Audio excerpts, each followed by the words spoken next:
He chose his mistress, abandoning his wife, the woman who had silently built an empire for him over 10 years. But when his mistress sold the entire empire to his greatest enemy, everything crumbled, and the only one who could save him was the woman he had betrayed. She returned, not for love, but with a contract in hand. This story will keep you glued to the screen. Watch until the end, and comment with the name of the city you're currently watching to let me know how far the story has progressed. The champagne was Dom Perignon, 2008 vintage, and Roman Vescari poured it like it was tap water. 3 bottles already empty on the granite bar top, a 4th sweating in his grip. The penthouse suite at the Obsidian Tower sat 42 floors above the city, floor-to-ceiling glass on every side, and from up here the streets looked like circuit boards, tiny lights moving in patterns that meant nothing to the man who controlled half of them. It was past midnight. The party had thinned to its final guests, 4 lieutenants, 2 lawyers who billed by the breath, and a handful of women whose names Roman had already forgotten. Music thudded from somewhere, bass so deep it vibrated through the marble floor and up into his molars. Roman stood at the window, watching his reflection more than the city. 51 years old, jaw still sharp, silver threading through black hair he kept slicked back with something expensive. The suit was charcoal brioni, tailored in Milan, and it fit him the way armor fits a man who's never been wounded. Perfectly, and with too much confidence. He pressed his forehead against the cold glass and exhaled. "You're brooding," said a voice behind him, low, warm, the kind of voice that made you lean closer before you realized you were doing it. Celestum. Arden crossed the room barefoot, holding her heels in one hand and a flute of champagne in the other. She wore a black dress that caught the light only when she moved, and she moved like someone who understood exactly what movement did to the people watching. Her hair was dark auburn, cut just above the shoulders. Eyes the color of creek water after rain, not quite green, not quite gray. She pressed herself against his back, her chin finding the curve of his shoulder. "Come to bed. In a minute." "You said that an hour ago." Roman turned, and for a moment the hardness left his face. He looked at her, really looked, and something behind his ribs shifted in a way that would have embarrassed the man he was 10 years ago. "I'm thinking. About the meeting tomorrow? About everything?" Celeste traced a finger down his tie. "That's a lot of thinking for a man with a kingdom." He caught her hand and held it against his chest. "Empire," he corrected. And he meant it. The Black Crest Syndicate wasn't a gang. It wasn't a cartel. It was an infrastructure. Shipping routes through 14 countries, shell corporations layered so deep that 3 separate intelligence agencies had tried and failed to trace the money, and a network of captains who ran their territories with the precision of regional managers at a Fortune 500 company. Roman had built that. Or rather, Roman had taken what his father started and made it something that couldn't be ignored. What he didn't say, what he never said, was that the person who had actually engineered most of that architecture was currently sleeping alone in a brownstone on the other side of the city. Serena Vale, his wife. Technically still his wife. The thought passed through him like a cold draft, and he pushed it away. He kissed Celeste's forehead. "Go ahead, I'll be there in 10. She smiled, a smile that seemed to arrive half a second before it reached her eyes, and disappeared down the hallway toward the bedroom. Roman poured another glass, drank it standing. Let the city blur.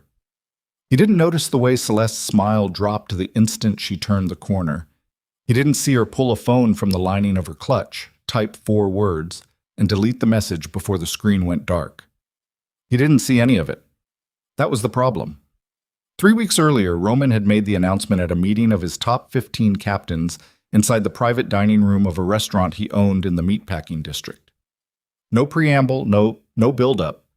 Just Roman standing at the head of a mahogany table with his hands flat on the surface, telling every man and woman in the room that Serena Vale was no longer part of Black Crest operations, effective immediately. The silence that followed was the kind that has weight. You could feel it pressing against the walls. Dominic Sayer, Roman's oldest captain, 63 years old, built like a dock worker and twice as stubborn, was the first to speak. "You're removing Serena." "I'm restructuring."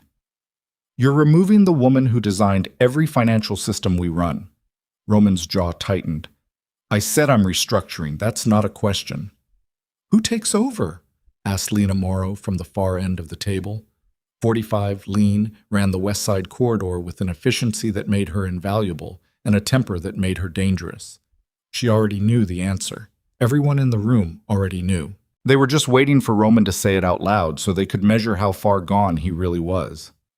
Celeste Arden will assume oversight of all offshore accounts, shell structures, and international cash pipelines.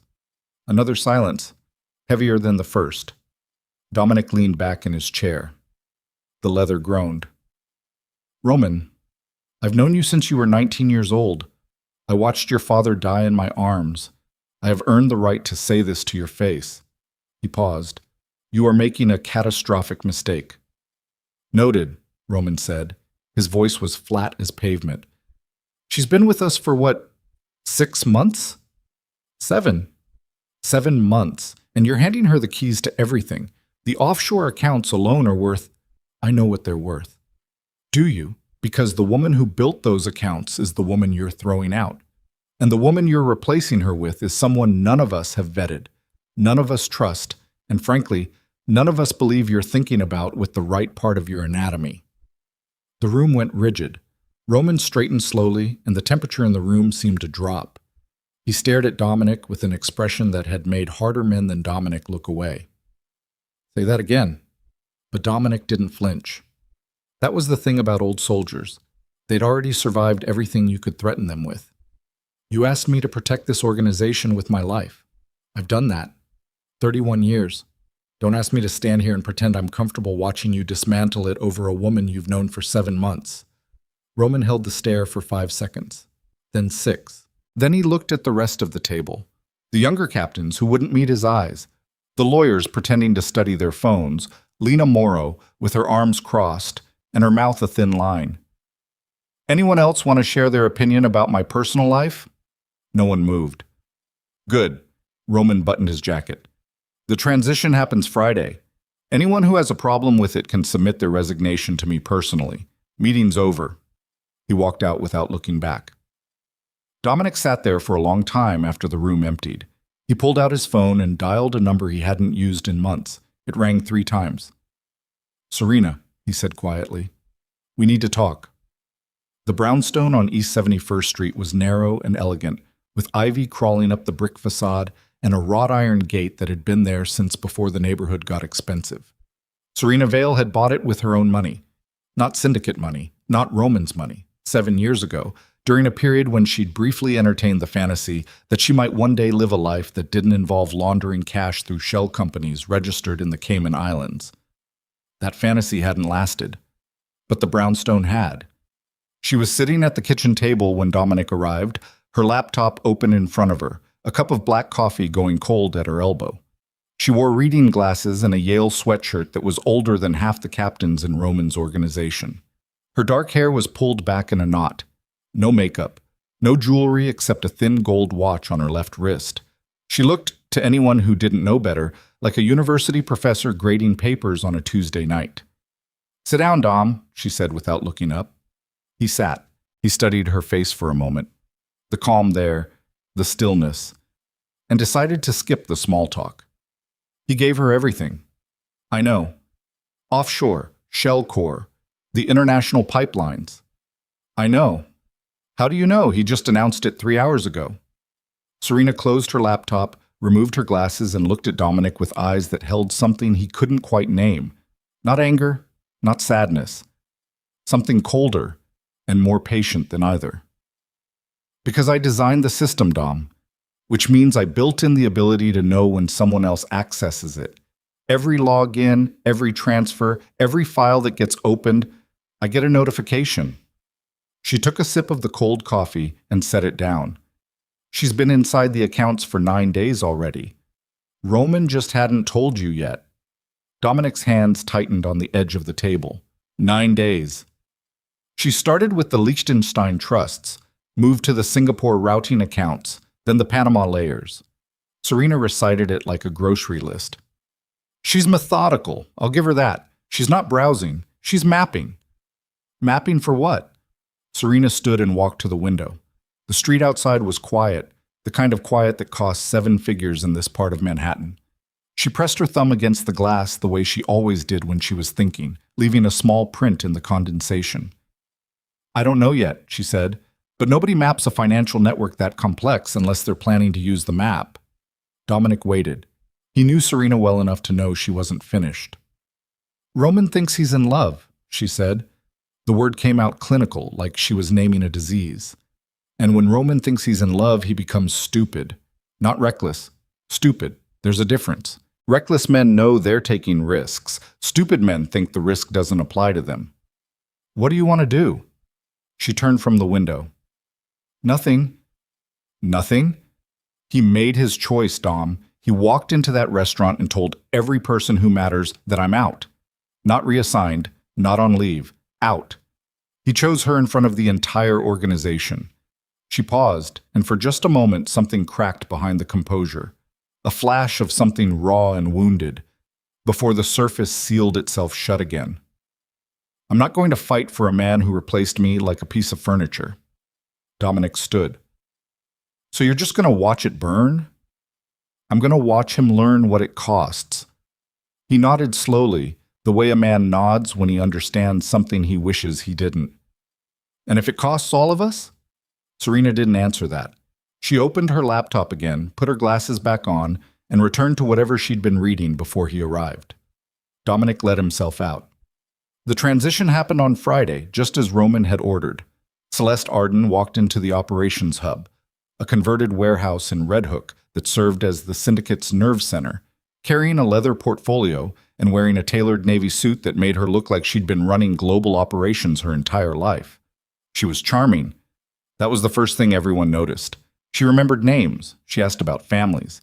She complimented the systems Serena had built while subtly noting areas where modernization could improve efficiency. She spoke 3 languages and seemed comfortable with the mathematical complexity of the financial structures in a way that surprised even the accountants.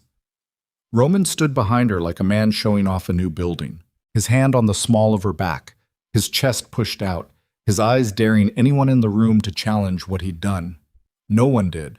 Not openly, but in the parking lot afterward, Lena Morrow caught Dominic by the sleeve. You talked to Serena? I did. And? She's out. Says she won't fight him. Lena's nostrils flared. Then we're on our own. We're on his leash, like always. Not always. Lena dropped her voice. I've been watching the Arden woman. Something's off. Something's been off since she showed up at the gala last spring. No, I mean something specific.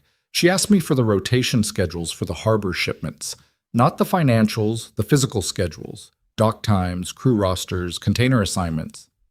Dominic frowned. Why would she need that? Exactly. They stood there in the gray drizzle, 2 veterans of a war that never officially existed, both feeling the same thing in their stomachs. That particular tightness that comes right before something goes very wrong. Keep your records offline, Dominic said quietly. Paper only. And don't tell Roman you're doing it. Lena looked at him for a long moment, then nodded once and walked to her car. Inside the warehouse, Celeste sat alone at Serena's old desk. The office was sparse. Serena had never been one for decoration. And the only personal item remaining was a framed photograph of a coastline somewhere European, tucked behind a stack of binders on a shelf. Celeste picked it up, studied it, set it face down. Then she opened her laptop and began to work. The screen reflected in her eyes columns of numbers, routing codes, account structures that spread across multiple jurisdictions like the roots of a tree planted in every country that didn't ask questions. She moved through the data with the kind of fluency that comes from training, not talent. Each click was precise. Each file she opened was immediately copied to an encrypted external server that didn't exist in any Blackcrest inventory. Her phone vibrated once, a text from an unlisted number. Timeline? She typed back without hesitation. 3 weeks, maybe less. The reply came in 4 seconds. Make it less. Celeste deleted the exchange, closed the messaging app, and went back to the numbers. Her face in the blue light of the screen was perfectly still. No guilt, no hesitation, No trace of the warmth she'd shown Roman an hour ago. Just concentration. The focused, mechanical attention of someone completing an assignment. 2 floors above, Roman was on the phone with a supplier in Marseille, laughing at a joke, swirling bourbon in a crystal glass, feeling like the luckiest man in any room he walked into. 12 days after the transition, the first crack appeared. It started small. A shipment of pharmaceutical-grade precursors routed through the port of Newark simply vanished. Not seized, vanished. The container was logged at departure from Rotterdam, tracked across the Atlantic, confirmed at the harbor terminal. Then nothing. The container slot was empty. The port record showed it had been redirected to a different berth, but no one at that berth had any record of receiving it. $43 million in product, gone like a magic trick. Roman called an emergency meeting. His face was different now. The easy confidence cracked, replaced by something sharper, meaner. He stood at the head of the same mahogany table, but this time his hands weren't flat on the surface. They were clenched into fists at his sides. "Someone explain this to me," he said. His voice was quiet, which was worse than yelling. Everyone in the room knew that. No one could explain it. 3 days later, it happened again. A safe house in Hoboken, one used to store physical currency before it was broken into laundering channels, was raided by a rival crew. They hit it at exactly 3:17 a.m. when the shift change left a 4-minute gap in security coverage. They took everything. $11 million in cash, clean, surgical, like they had the blueprint. "That rotation schedule is internal," Lena said during the debrief, staring directly at Roman. "Only 6 people know the shift change timing." 7, Dominic corrected quietly. No one had to say the name. Roman slammed his palm on the table. Don't start that. Celeste has been vetted." "By who?" Lena interrupted. "By you? While you were in bed with her?" The room froze. Roman's eyes locked onto Lena with an intensity that bordered on violence.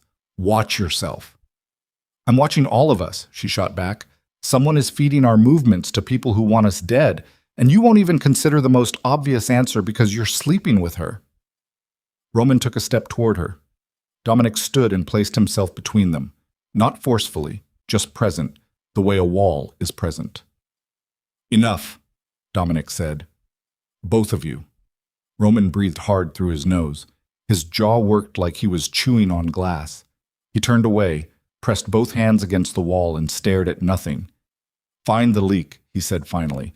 "I don't care how. Turn every stone, open every phone, pull every record, but do not touch Celeste's files. That's an order." Lena looked at Dominic. Dominic looked at the table. The silence said everything. That night, Dominic drove across the bridge and parked outside Serena's brownstone.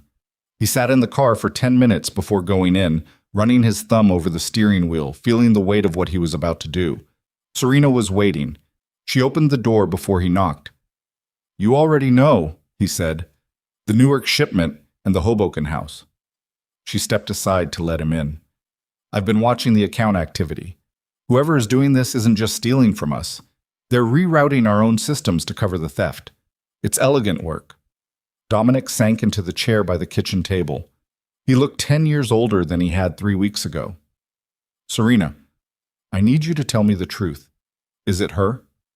Serena poured him a coffee without asking, set it in front of him, sat down across the table and folded her hands.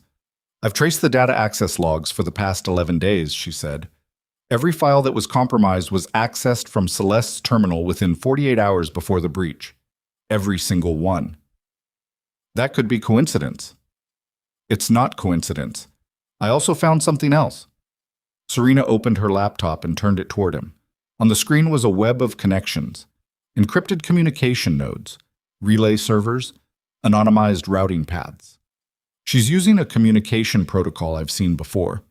It's military-grade encryption, modified for civilian use. The same architecture was used by the Kaplan Group 3 years ago when they tried to infiltrate our European routes." Dominic stared at the screen. The Kaplan Group. Mikhail Kaplan. The one name that made every captain in Black Crest reach for their sidearm. The syndicate's oldest, most patient, most dangerous enemy. A man who had been circling Roman's empire for a decade, probing for weaknesses, never finding one strong enough to exploit. Until now. She's Kaplan's, Dominic breathed. Serena closed the laptop. She's Kaplan's. The word sat between them like a grenade with the pin pulled. Roman won't believe it, Dominic said. No, he won't. So what do we do? Serena looked at him with those steady, unreadable eyes. You do whatever you can to protect the people who depend on you. Move your assets offline. Warn the captains you trust. And prepare for the worst because it's already started, and Roman is the last person who will see it. Dominic leaned forward. And you? Serena stood up, carried her cup to the sink, rinsed it carefully, the way she did everything, with precision, with control, with the quiet discipline of a woman who had learned long ago that emotion was a luxury she couldn't afford. I'll be here, she said. When the empire falls, and it will fall, I'll be here. Dominic left without another word. And across the city, in the penthouse at the Obsidian Tower, Celeste Arden sat in the dark living room with her phone pressed to her ear. The voice on the other end was deep, unhurried, tinged with the faintest trace of an Eastern European accent. The next phase begins Tuesday, the voice said. The harbor corridor first, then the banking channels. By the time he understands what's happening, there will be nothing left to save. Celeste stared out at the skyline. The same view Roman loved, the same glass, the same city spread beneath her like a prize. Understood, she said. And Roman? She paused. In the reflection of the window, her face was half lit by the city glow and half swallowed by shadow. When she spoke, her voice held no warmth, no hesitation, no trace of the woman who had whispered in Roman's ear an hour ago. Roman, she said, won't be a problem. The line went dead.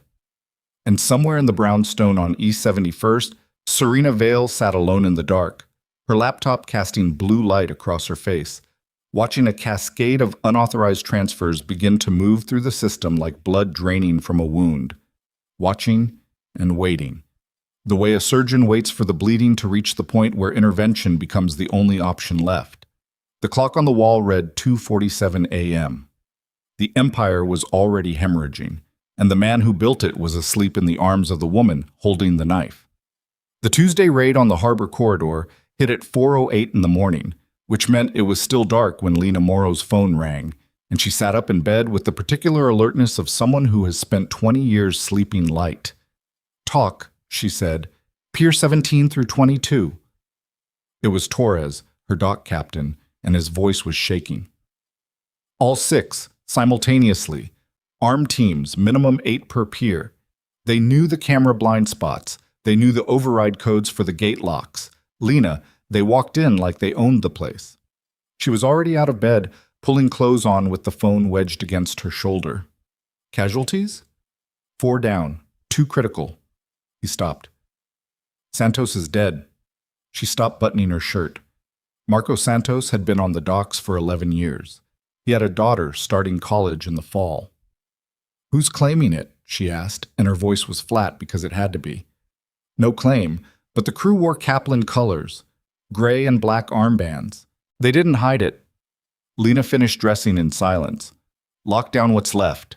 Don't let anyone in or out until I get there. And Torres, call no one else. Not Roman, not his new finance director. Nobody. Just me. She hung up and stared at the wall for 3 seconds. Then she dialed Dominic. He answered on the first ring. He'd been awake. The harbor, she said. I know, I just got off with Reyes. They hit the Bruckner warehouse, too. Went in through the loading bay, took the physical ledgers and the backup drives. Lena pressed her thumb against her eyebrow, hard, like she was trying to push back a headache that hadn't fully arrived yet. Physical ledgers, which means someone told them we still kept physical ledgers.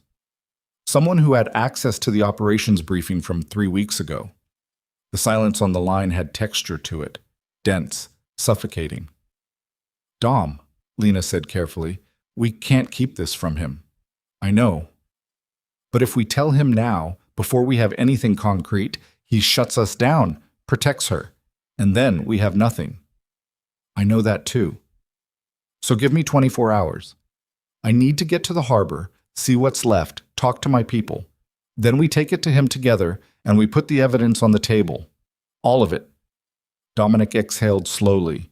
She could hear him breathing, could picture him sitting in whatever dark room he'd been in, calculating odds. 24 hours, he said. Then we go to him regardless of what we have. Agreed. She grabbed her keys and went out into the dark. Roman found out at 6:45 a.m., not from Lena, not from Dominic, but from a news alert on his phone.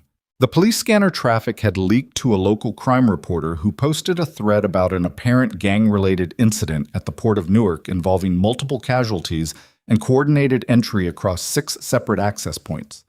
The thread didn't mention Black Crest by name. It didn't have to. Roman read it sitting at the kitchen island in the penthouse in his robe, a cup of coffee untouched in front of him, and the specific cold that settled into his chest was one he recognized from the early years, the cold of understanding that something had gone wrong in a way that couldn't be managed by a phone call.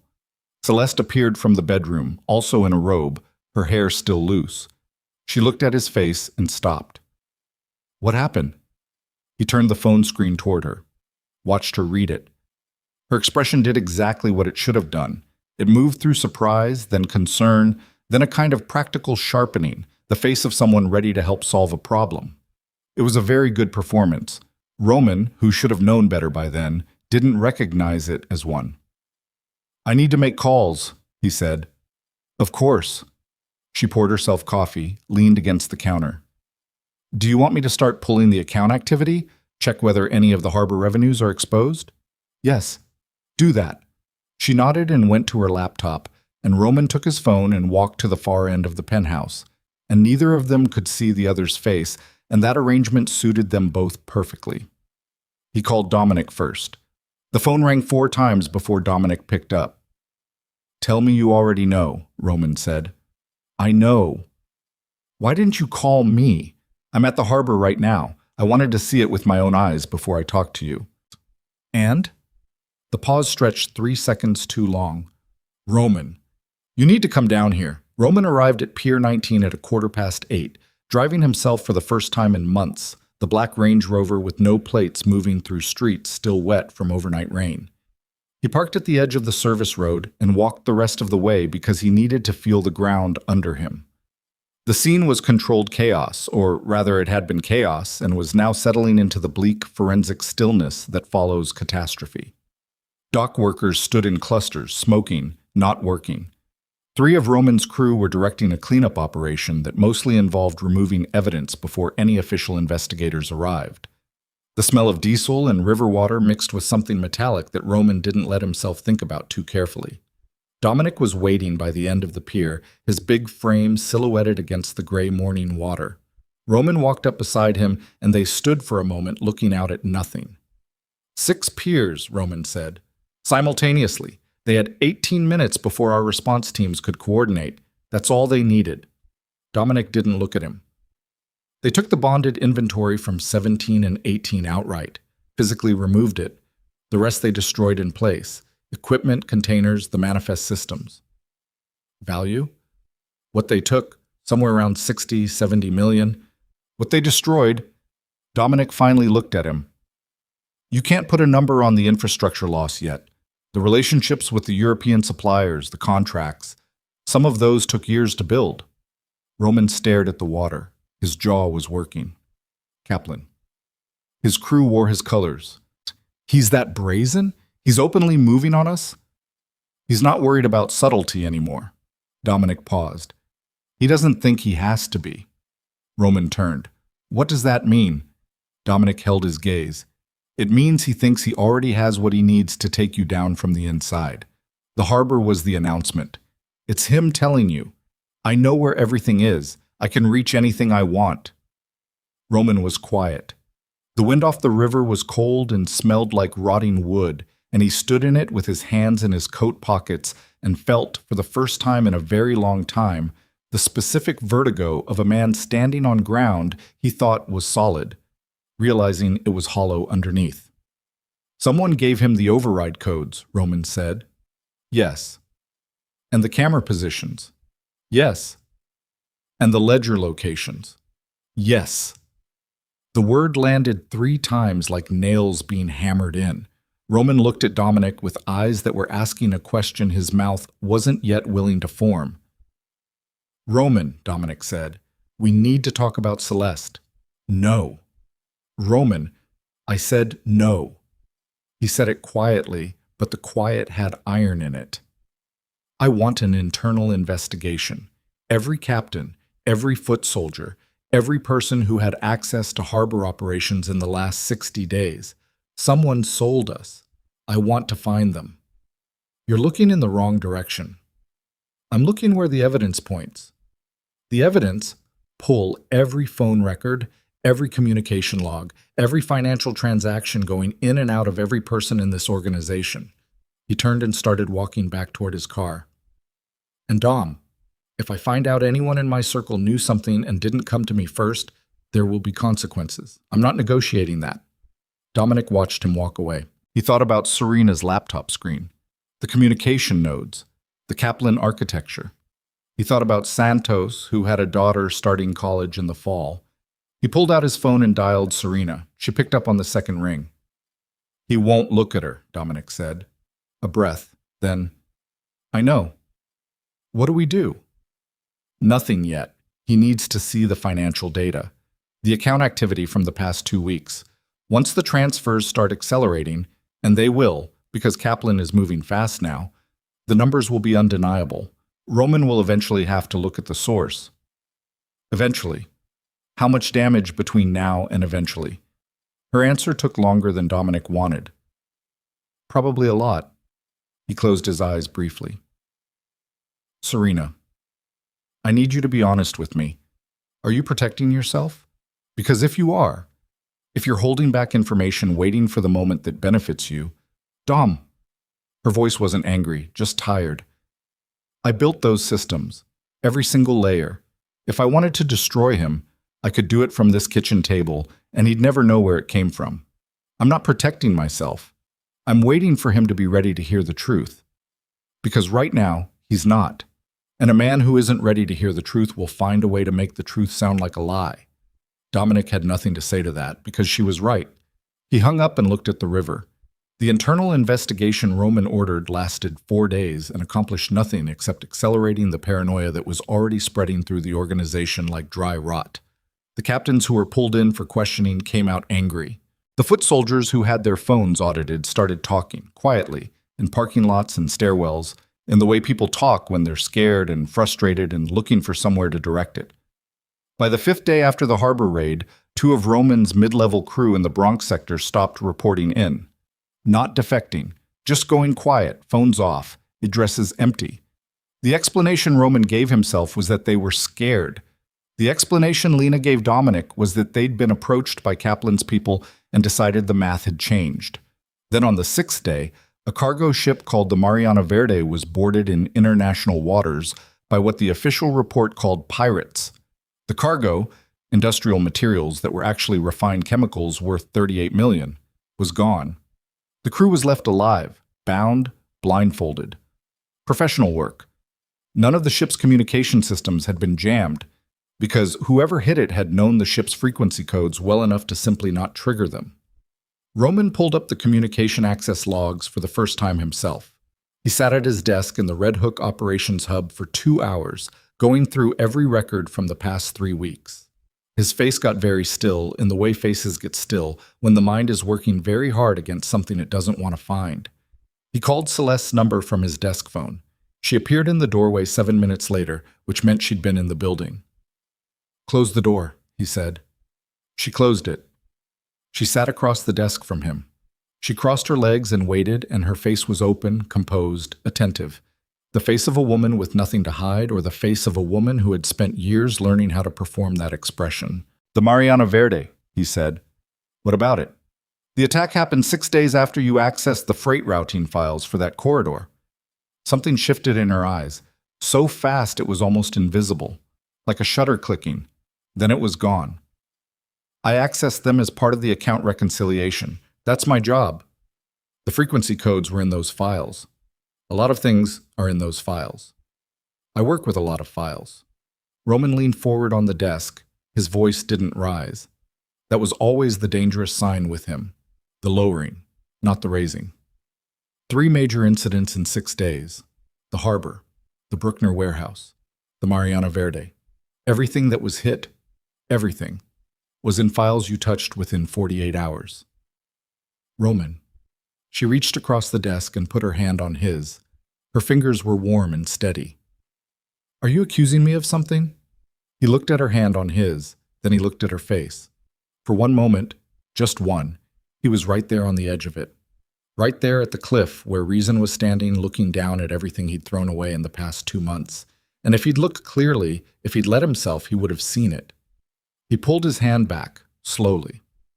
No, he said. Something in her relaxed that she hadn't let him see was tense. I need to look at the Liechtenstein accounts, he said. Walk me through the current structure. They spent 2 hours on the accounts. Celeste explained, guided, pointed. Everything she showed him was technically accurate, partial, carefully curated, with the most damning pathways simply not accessed during the session. Roman asked sharp questions and got clean answers and finished the meeting with the particular exhaustion of a man who has been looking for something and hasn't found it and doesn't know whether to feel relieved or more afraid. After he left the office, Celeste sat for a moment. Then she opened her personal phone and typed, "He's starting to look. Need the final phase accelerated." The reply came in 40 seconds. Tomorrow. The banking channels. Hit them all at once. She typed, "He'll know immediately." The reply, "Yes. Make sure you're in the room when he finds out." Lena Morrow found Dominic at his apartment that evening. She arrived unannounced, the way she did everything. On her own schedule, her own terms, not waiting for permission. He opened the door and read her expression and let her in without a word. She sat at his kitchen table and put a manila envelope down on it. "What's this?" he asked. 11 days ago, I started logging every time Celeste Arden entered any physical space she had no operational reason to be in. Storage rooms, the communication relay station, the server room at Red Hook. She tapped the envelope. 43 instances. I cross-referenced with every breach. Every one, Dom. She was in proximity within 12 hours of every single attack. Dominic sat down and opened the envelope. Inside was a printed log, handwritten notes, and 3 photographs taken by a security camera that Lena had redirected without logging the change. In the clearest photograph, Celeste Arden stood in the server room at Red Hook at 11:47 p.m. on a Tuesday, alone, with a device connected to the mainframe port. It was a small device, flat, purpose-built. The kind of thing you couldn't buy commercially. Dominic's hands went very still on the photograph. The server room has its own access log, Lena said, which Celeste has access to. She wiped her entries, but she didn't know about the redirected camera. Lena's voice was controlled, but her eyes were not. Her eyes were carrying everything she'd been holding for 2 weeks. She's been inside our backbone system, Dom. She's not just feeding information. She's been installing something. Malware, a backdoor, I don't know what exactly, but whatever it is, it's in our mainframe. Dominic set the photograph down carefully, the way you set down something fragile. We take this to Roman, he said. It wasn't a question this time. Tonight. They drove together. Dominic called ahead, told Roman it was urgent, that it couldn't wait. Roman was still at the operations hub, which didn't surprise either of them. He hadn't been sleeping much, which meant he was either tortured by doubt or working himself into a corner. Either way, he was there. They walked in together, and Roman looked at them both, and his expression sharpened immediately. Reading the room the way he'd been reading rooms his entire life. Threat detecting on a level that was almost biological. "Sit down," he said. "We'll stand," Lena said. She put the envelope on his desk. He opened it. He looked at the logs. He read them carefully, the way Roman read everything that mattered, moving his finger down each line, his face getting very flat. When he got to the photographs, he stopped on the server room image for a long time. Dominic watched the muscle in Roman's jaw work, watched him breathe, watched the evidence reach his eyes, and then watched the complicated, awful process of that evidence moving from his eyes into his understanding and fighting against everything else that was already in there. "Where did you get this?" Roman asked. "I've been building it since day one," Lena said. "I told you something was off. You told me to watch myself." Roman looked up from the photograph. His eyes found Lena's and they were very dark, very still, the way water goes still right before something moves under the surface. This could have been fabricated. The word hit the room like a slap. Lena's expression didn't change, but her voice dropped to something thin and hard as wire. I've given you 23 years, Roman. I buried friends for this organization. I watched my marriage end because I couldn't tell my husband what I did for a living. Don't sit there and tell me I fabricated evidence against a woman you've known for 8 months because you can't face what she is. Roman said nothing. Look at the device in her hand in that photograph, Lena said. You've been in this business long enough to know what that is. Say it. Silence. Say what it is. Roman looked at the photograph again. His voice, when it finally came, was almost inaudible. It's a mainframe infiltration tool. It's a Kaplan Group device. We recovered one from an attempted breach on our Hamburg office 2 years ago. Same form factor, same profile. Serena documented it in a security briefing that you probably didn't read. Lena put both hands flat on his desk and leaned toward him. She is Kaplan's. She has been from the beginning. Whatever you think you felt, whatever you think you know about her, she was planted. You were the target, and you handed her everything.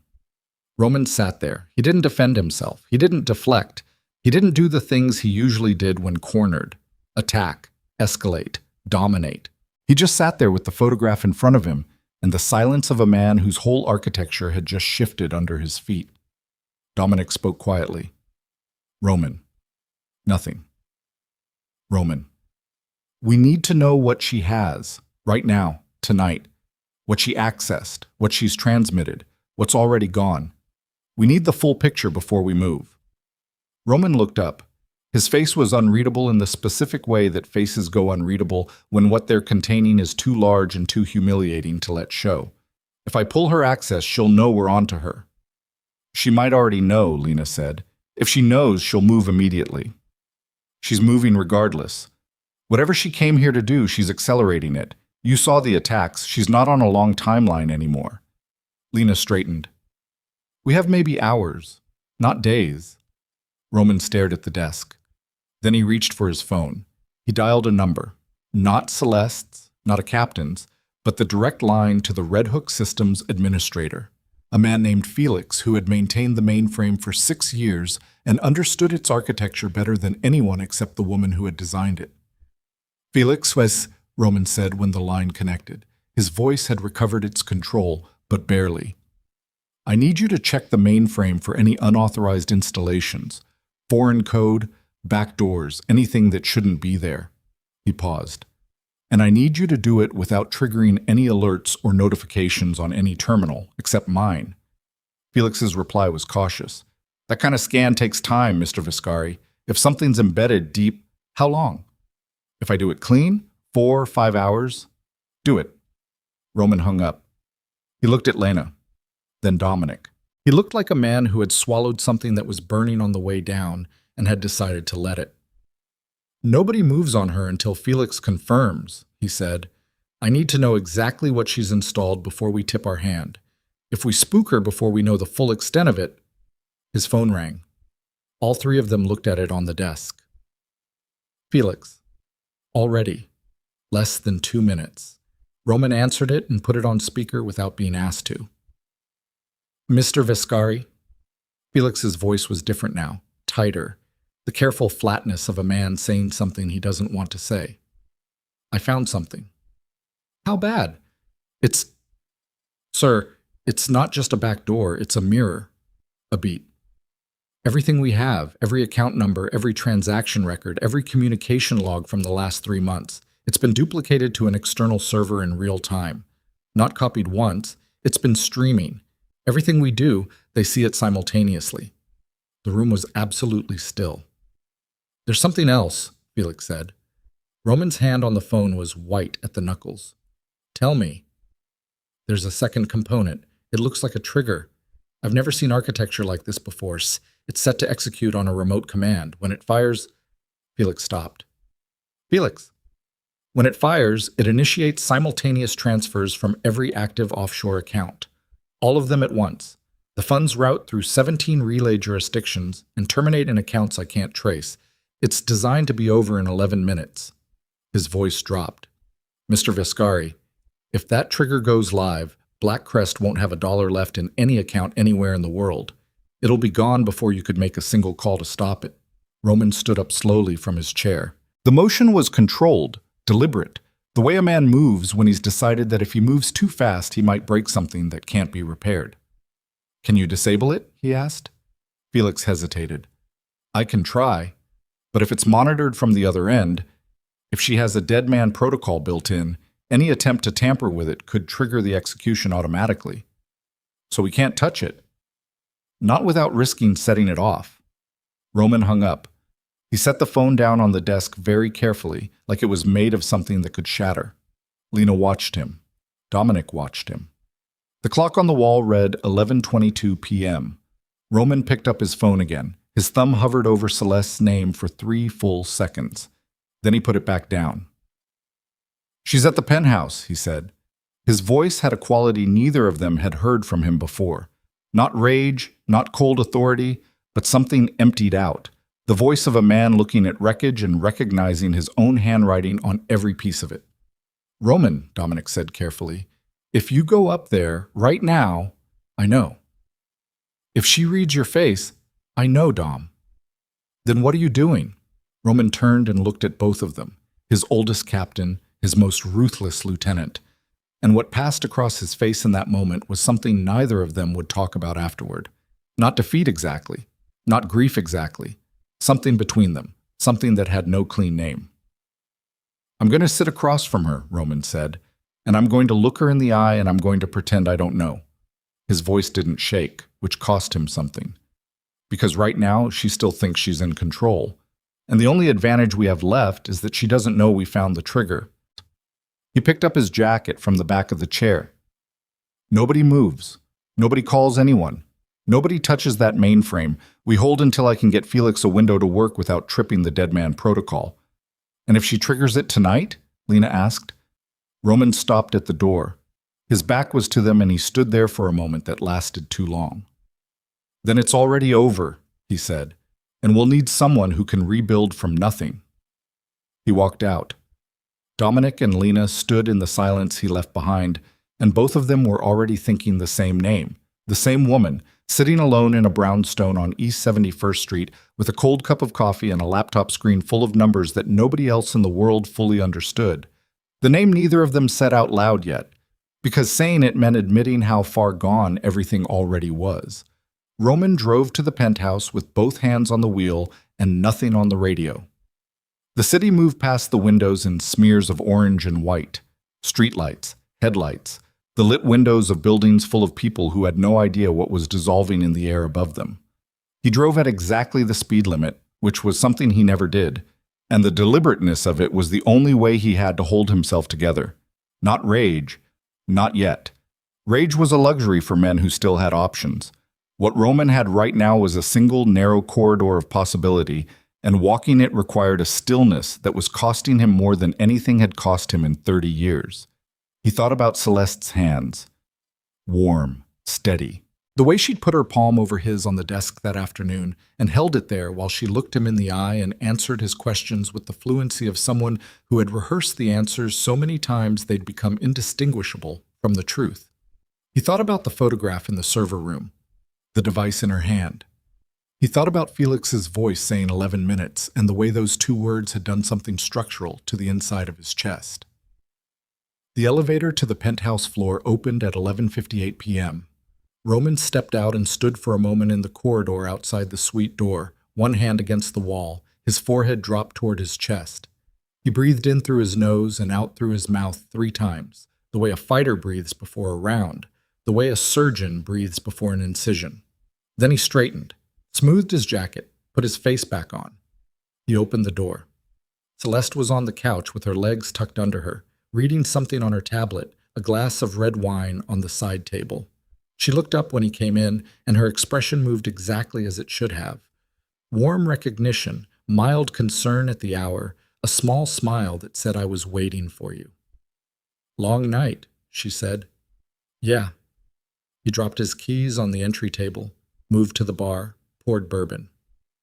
A lot of ground to cover after the Mariana Verde. Did you figure out the access point? Working on it. He carried his glass to the armchair across from her and sat down.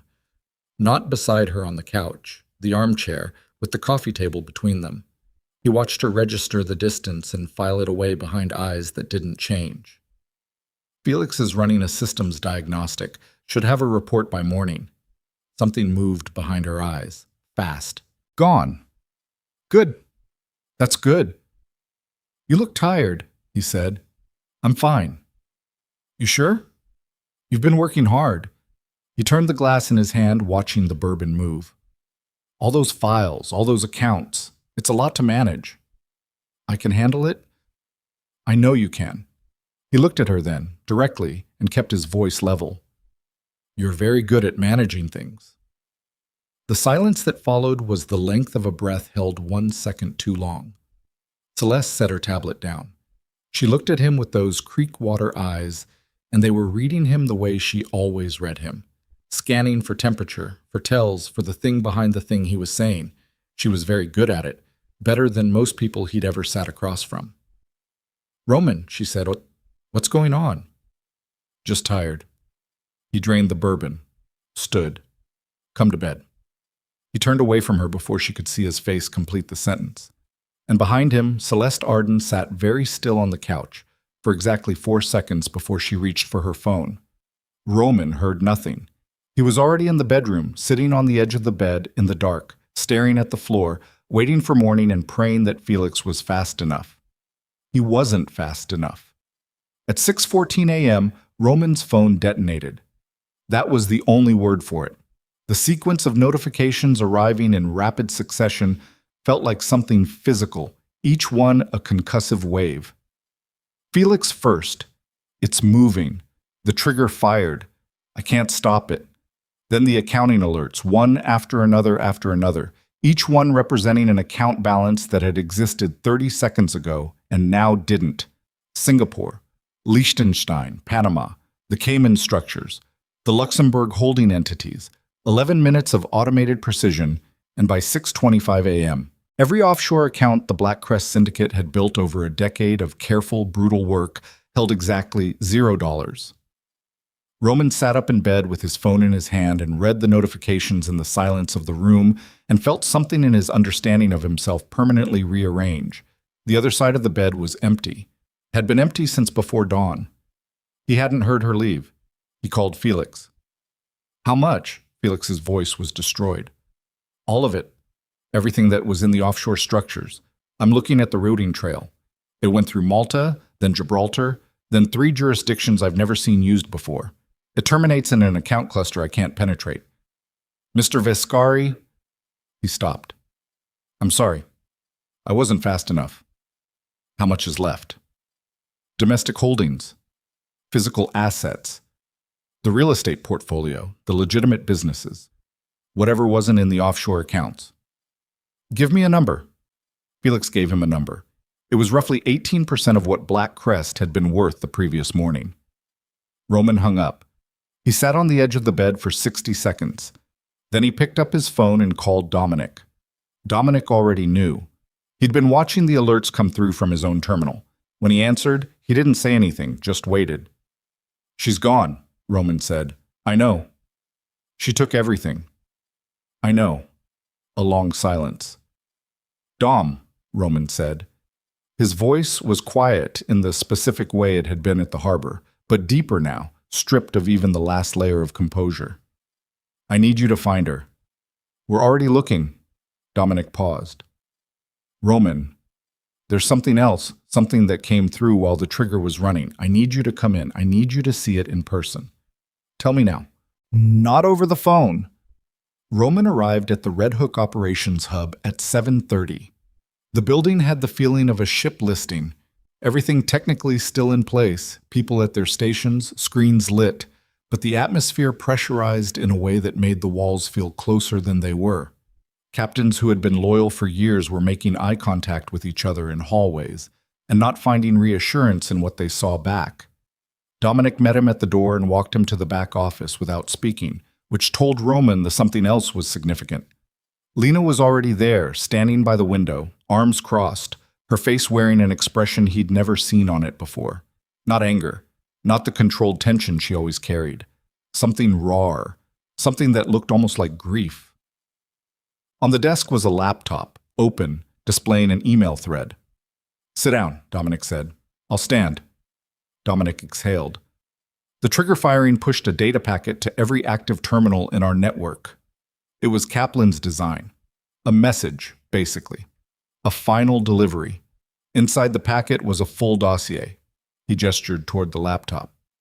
On Celeste, her real name, her history, her handler structure within the Kaplan organization, and her communications record with us. He paused. All of her communications, going back 8 months.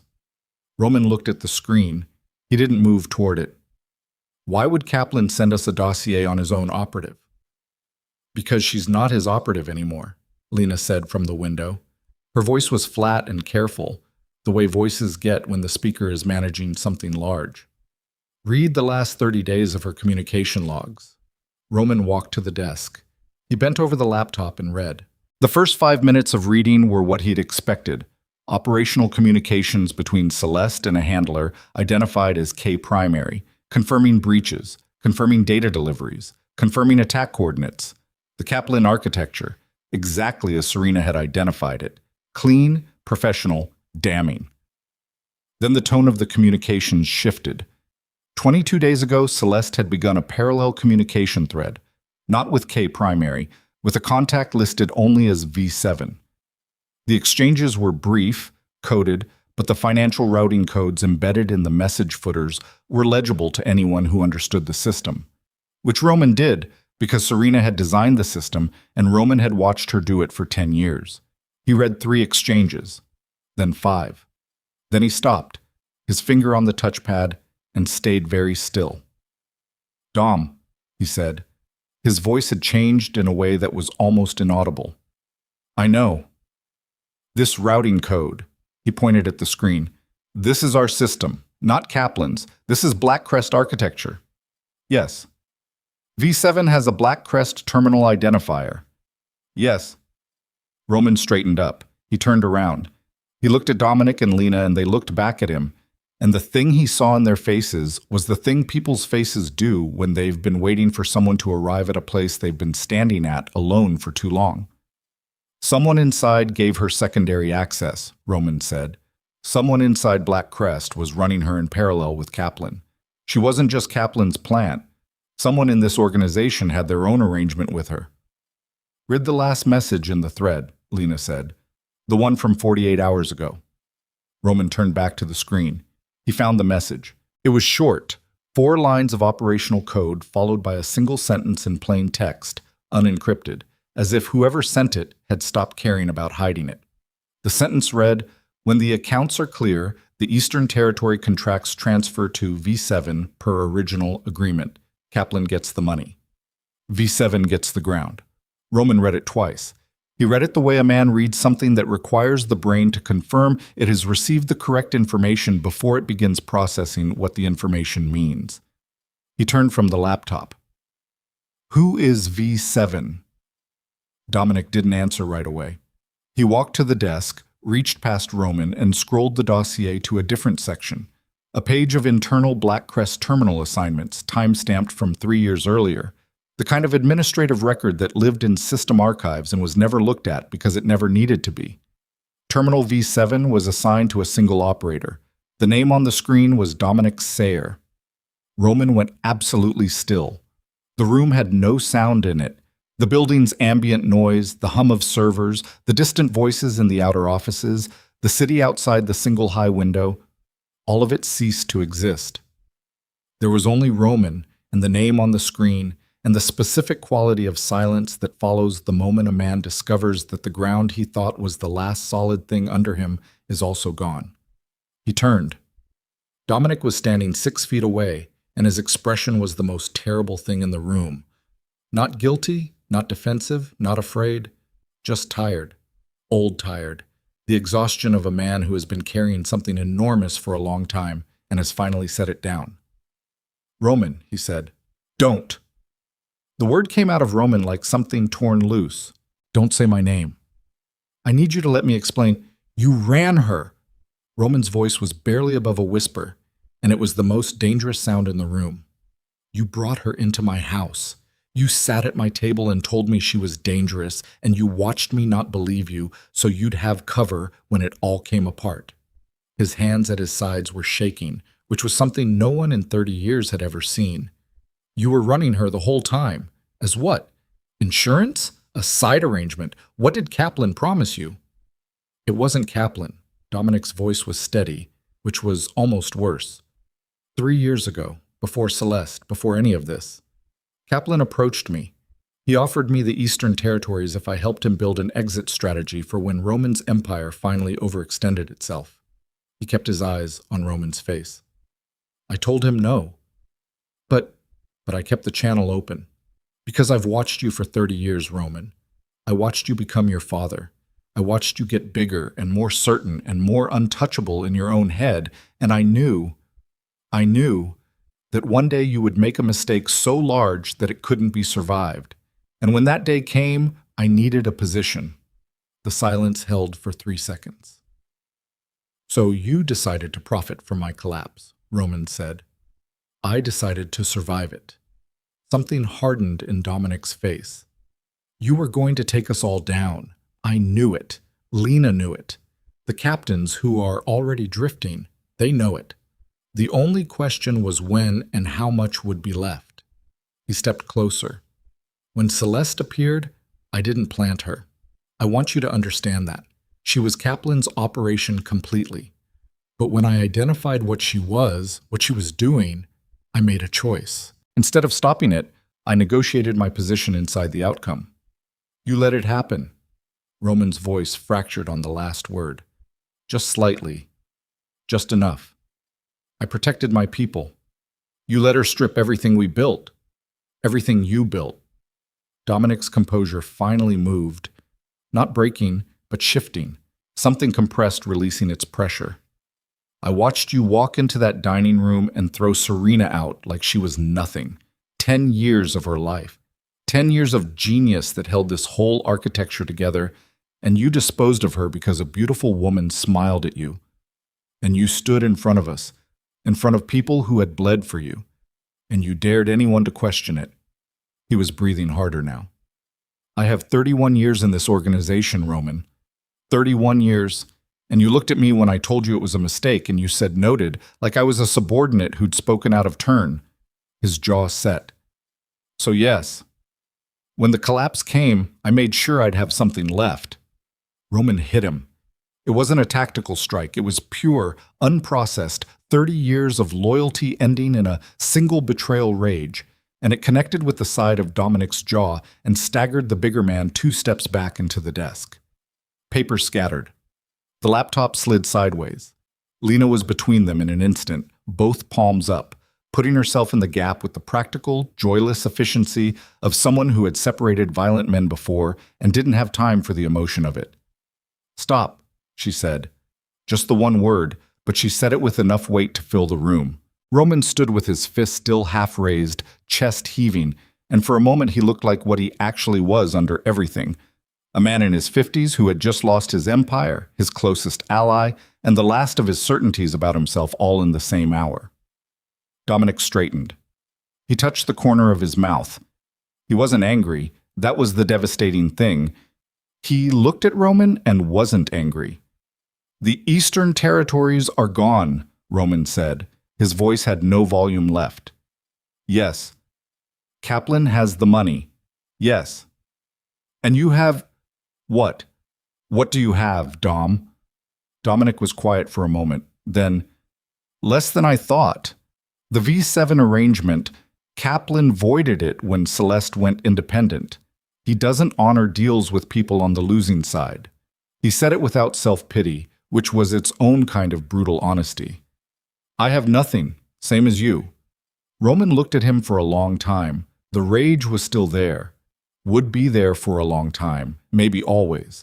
But underneath it was something that couldn't be named cleanly. The specific devastation of losing someone you trusted as part of the same blow that destroyed everything else. Get out, Roman said. Dominic picked up his jacket from the floor where it had fallen. He looked at Lena, who didn't look back. He looked at Roman one more time, and whatever he was looking for in Roman's face, he didn't find it. He walked out. The door didn't slam. That was almost worse. Lena stood in the aftermath with her arms at her sides, watching Roman. He had both hands on the desk, and his head dropped between his shoulders, and he was breathing like a man surfacing from deep water. "Tell me there's something left to work with," he said. "The domestic assets, physical real estate, the legitimate front businesses. It's not nothing, but it's not enough to hold the organization together. The captains are going to start making their own arrangements within days." She paused. "Kaplan will move on the remaining territory within the week. He doesn't need to wait anymore. He has the money, he has the maps, he has every communication log we've generated for the past 3 months." She paused again, longer this time. "There's one thing Kaplan doesn't have." Roman raised his head. "He doesn't have Serena," Lena said. "He doesn't have the contingency architecture. He doesn't have whatever she built into the system that she never told you about. The back-channel ownership records, the hidden shareholder positions, the fail-safes she designed because she was always smarter than the situation required." Lena's voice was careful and precise. "She built this empire, Roman. She built it better than you knew. And whatever she built into it, whatever she kept for herself, for exactly a moment like this, Kaplan can't touch it because he doesn't know it exists." Roman was looking at her now. "You have to call her," Lena said. The words landed in the room like something irrevocable. "She won't come," Roman said. "You don't know that." "Lena, I threw her out of her own work, in front of everyone. For a woman who just stole our entire financial foundation and handed it to our worst enemy." His voice was a ruin. "Why would she come back?" "Because she built it," Lena said simply. "Because it's hers. Because whatever Serena Vale is, and she's harder and colder and more capable than either of us has ever fully understood, she is not the kind of woman who lets something she created get swallowed by Mikhail Kaplan without a fight." She picked up her phone and held it toward him. "Call her. Whatever it costs you to make that call, pay it. Because there is no other play." Roman stared at the phone in Lena's hand. Outside the window, the city was fully awake now, indifferent and relentless, moving through its morning like nothing had ended. Like empires didn't collapse between midnight and breakfast.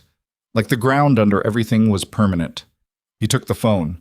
He found Serena's number, still in the contacts, still exactly where it had always been, unchanged, as if some part of him had never been able to delete it. And he stared at it for a long moment, and what crossed his face in that moment was something that a man like Roman Vescari had not felt in so long that he almost didn't recognize it. It was shame. Naked, undefended, earned. He pressed call. It rang once, twice, 3 times. He was already forming the words for a voicemail, already thinking about what version of himself could fit an apology into 30 seconds, when the line clicked open. Silence on the other end. Not dead air. Breathing. Present, deliberate, waiting. "Serena," he said. Nothing for 3 seconds. Then, "Roman." Her voice was exactly what he remembered, and nothing like what he'd expected. Not cold, not wounded, not triumphant, just level. The voice of a woman who had been expecting this call and had decided long ago how she would answer it. "It's gone," he said. He didn't dress it up, didn't manage it. Just put the fact between them bare and ugly the way it deserved to be. "The offshore accounts, all of it. Celeste triggered the transfer at 6:14 this morning. Kaplan has the money. Dominic..." He stopped, swallowed.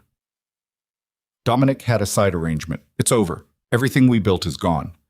The silence that followed was not the silence of shock. It was the silence of a woman who already knew, who had watched the numbers move in real time from her kitchen table, who had been sitting with this outcome for weeks, and had made her peace with the shape of it. "I know," she said. "Kaplan moves on the remaining territory within the week. I have the domestic assets, the front businesses, and nothing else. The captains are already drifting." He paused. "I have no play, Serena. None. Except one." "Say it," she said. "If you're going to ask me, say it like you mean it." Roman closed his eyes briefly. 30 years of being the man no one said no to. 30 years of walking into rooms and owning them. He thought about the dining room and the mahogany table and the word noted he'd thrown at Dominic, like a man who believed his certainty was the same thing as being right. "I need your help," he said. And then, because she deserved the rest of it, "I was wrong. About Celeste, about you, about what I threw away and what I thought I could replace it with." His voice held barely. "I can't undo it. I know that. But I'm asking you. I'm asking you to come back, not for me, for what you built, because it deserves better than what's about to happen to it." The silence stretched long enough that he thought she'd hung up. Then Serena Vale said, "I'll come. But I have terms, Roman, non-negotiable, and you will sign before I touch a single account. Name them. Not over the phone." A pause. "I'll be at Red Hook in 2 hours. Have Lena there. And Roman, don't clean anything up before I arrive. I need to see the full damage. Every ugly piece of it." The line went dead. Roman lowered the phone. Lena was watching him from across the room, and he handed it back to her without a word. He walked to the window and looked out at the city. His city, the city that was already quietly changing hands beneath him, and felt the last of the man he'd been for 30 years dissolve into something he didn't have a name for yet. Something smaller. Something that might, if he was very lucky, be the beginning of something true. Serena arrived at Red Hook at 9:47 in the morning, 13 minutes earlier than she'd said, which told Lena everything about her state of mind. She came alone, on foot from the parking structure 2 blocks east, carrying a single black bag over one shoulder and wearing dark slacks and a gray coat that had seen better decades. No jewelry except the gold watch. Hair down for once, which somehow made her look more formidable, not less, like she'd stopped performing composure and was simply operating from it. Lena met her at the door. They looked at each other for a moment. 2 women who had spent years inside the same machine from different positions, who had respected each other from a careful distance, who had never had a conversation that didn't happen in Roman's shadow. "You look tired," Serena said. "Everyone looks tired," Lena said. "Come in." The operations hub had the atmosphere of a field hospital after a bad engagement.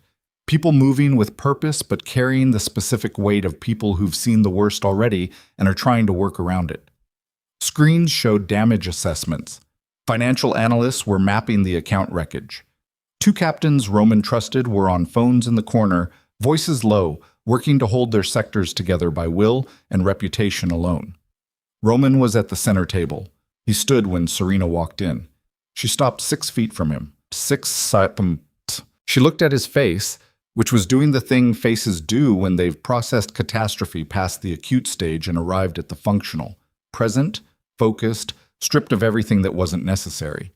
He looked older than the last time she'd seen him. More honest, which was a strange thing to think. She set her bag on the table. "Show me everything," she said. Not to Roman, to the room. Account states, asset inventories, current captain alignment, Kaplan's known positions as of this morning. Everything. Don't filter it.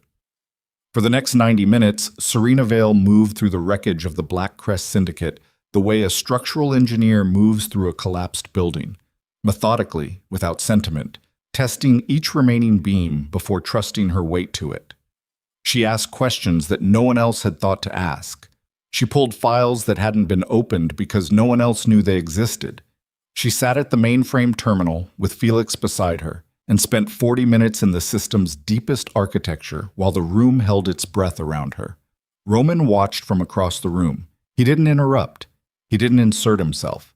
He stood against the wall with a coffee he'd stopped drinking and watched the woman he'd discarded demonstrate, with quiet and devastating efficiency, exactly what he'd thrown away. At 11:20, Serena closed the laptop and stood up. "Kaplan has the offshore capital," she said. The room was silent. "What he doesn't have is structural control. The money is in his accounts, but the mechanisms that give those accounts their reach, the shell ownership chains, the proxy shareholder positions, the dormant holding entities, those are still technically intact. He'll figure that out within 48 hours. When he does, he'll move to liquidate them, and the financial architecture collapses permanently." She looked around the room. "We have a window. It's narrow and it requires simultaneous action on 4 fronts, and if any one of the 4 fails, the others don't matter. What are the 4 fronts? Lena asked.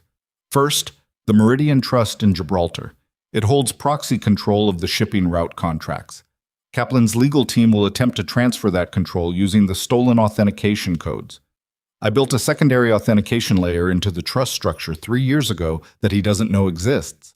I can activate it, freeze the transfer, and reroute the contracts back to a clean holding entity before his lawyers know what happened. She picked up a marker and moved to the whiteboard. Second, the Singapore relay accounts. He has the funds, but the relay infrastructure has a built-in delay protocol on large transfers. We have a 6-hour window to inject a competing authentication that renders the funds legally contested under Singaporean financial law. It won't get the money back, but it freezes it in dispute, ties his hands while we rebuild. That's financial, Roman said. What about the physical? Serena looked at him. That's fronts 3 and 4. Kaplan will move on the harbor this week. Not to steal this time, but to establish physical presence. Plan his own crew, run his own operations, make it fait accompli. If he controls the harbor, he controls the import channels, and the money follows the infrastructure regardless of what we do legally. She set down the marker. And Celeste still has the final encrypted asset package, the last tranche she didn't hand to Kaplan. It's her insurance, her exit fund. She kept it back, which means she's still in the city. The room absorbed that. How do you know she kept a tranche back? Roman asked. Because I would have, Serena said simply. And she's been working from my playbook. Roman said nothing. If Celeste reaches her extraction point with that package, it's gone permanently. The funds are in a structure I designed but modified. I can trace it, I can intercept it, but only if I can get to the relay node before she triggers the final transfer. Serena looked at Roman steadily, which means someone needs to find her and hold her in place long enough for me to work. The silence in the room had a different quality now. Not the silence of shock or grief, but the silence of people recalibrating, feeling the shape of a possible path through what had looked like a solid wall. The terms, Roman said. You said you had terms. After, Serena said. Right now we move on all 4 fronts simultaneously, or we don't bother. We have hours. She looked at Lena. How many people do you trust completely? 6, Lena said without hesitation. I need 4 for the harbor. They establish a visible Black Crest presence at Piers 17 through 22 before Kaplan's crew arrives. Not a fight, a presence. They hold the ground long enough to matter. Lena nodded once. Serena turned to the systems man. You're with me on the Gibraltar and Singapore work. We do it from here simultaneously, starting in 30 minutes. Felix had the look of a man who'd been running on adrenaline and bad coffee for 20 hours. He nodded like it was the only thing he knew how to do. Serena turned to Roman last. Celeste. I'll find her. Roman. Her voice dropped half a register, and for just a moment something crossed her face that wasn't operational. A flicker of something old and unresolved that she locked down before it could surface fully. She's not going to be where you expect her to be. She's running a playbook too. She knows you'll come for her. She'll have a position that makes confrontation costly. I know. If you find her before I complete the Gibraltar freeze, any pressure you put on her might trigger an early transfer. She has a dead man option on the encrypted package, just like the mainframe trigger. So I can't touch her. You can find her. You can get eyes on her position, but you can't move until I give you the signal. Roman held her gaze. The room was watching them. The specific attention of people witnessing something that contains more history than they'll ever know the full shape of. And if you don't give the signal in time, then we lose the package and Celeste walks. Serena picked up her bag. But that's not going to happen. She said it with a certainty that had nothing performative in it, just a woman who knew her own work. They moved in 38 minutes, which was faster than anyone except Serena had believed possible. The operations hub became a coordination center, every screen repurposed, every available technical resource pulled onto the Gibraltar and Singapore threads, while Lena's 4 people drove toward the harbor in 2 vehicles, carrying nothing that couldn't be explained. Roman took Torres, the dock captain, steady hands, 11 years in, and drove east. He'd been thinking about Celeste's position since Serena said it, running the city's geography through his head against everything he knew about how she operated. Methodical, comfortable in transitional spaces, never somewhere she couldn't leave in two directions. She'd spent 8 months learning his city, his networks, his patterns. She was good, but she'd learned the city as he navigated it, which meant she had the same blind spots he did, except for one corridor. The old harbor exchange building sat at the end of a decommissioned pier on the eastern waterfront, a converted 19th century customs house that had cycled through half a dozen legitimate uses before sitting empty for the past 3 years. Roman had purchased it through a shell entity 4 years ago as part of a real estate play that Serena had structured. It wasn't in any operational Blackcrest inventory. It wasn't connected to any financial activity. It was, on paper, a dormant asset in a holding company whose ownership traced back through 6 entities to a name that meant nothing. Serena had structured it, which meant it was clean, invisible. The kind of place you'd use if you'd studied the architecture and found the one node that nobody watched. Roman parked 3 blocks out, and they walked the rest of it through a service alley that smelled of rust and old tide. The morning had gone gray, clouds pulling in off the water, and the wind off the harbor had teeth. Torres stayed 2 steps behind and to the right. Old habit, good soldier. The exchange building's ground floor had windows that were boarded on the outside but not the inside. Roman pressed himself against the east wall and looked through a gap in the boarding. Celeste was inside. She was working at a folding table near the center of the space, a laptop open, 2 phones beside it. She wore dark clothes, her hair pulled back, and she moved between the devices with the focused efficiency of someone on a timeline. A black duffel bag sat on the floor beside her chair, the kind of bag sized for travel, sized for leaving. Roman checked his phone. Serena had been working the Gibraltar thread for 22 minutes. She'd estimated 40 to 45 for completion. He had 20 minutes to watch and not move. 20 minutes of standing 6 feet from the woman who had taken everything he'd built and handed it to his enemy, while she sat 11 feet away and finished her work. Torres breathed quietly beside him. Neither of them spoke.